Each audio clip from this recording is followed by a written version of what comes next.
Büro. Oder warte? Ja, es gibt auch eine Büro. Es gibt auch eine Büro. Es gibt auch eine Büro.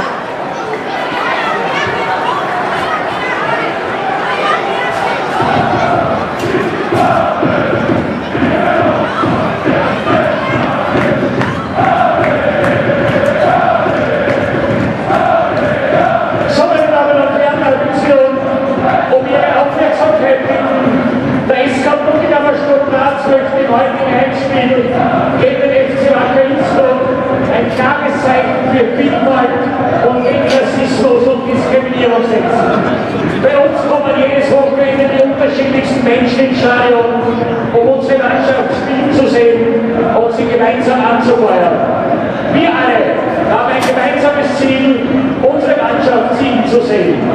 Unsere Spieler kommen aus ganz Europa.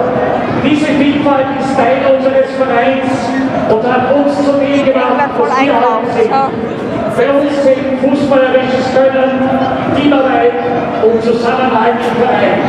Wir freuen uns sehr, dass auch die Fans, Freunde und Freundinnen des SK Sturm Graz die Aktion unterstützen. Daher ist eines klar: Ja zur Vielfalt, Nein zu Rassismus. Zeigen wir allen, meine Damen und Herren, dass Rassismus bei uns keinen Platz hat.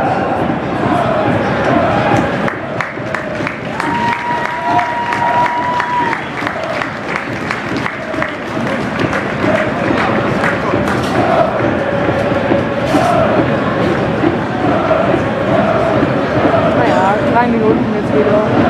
Wird alles aus, so.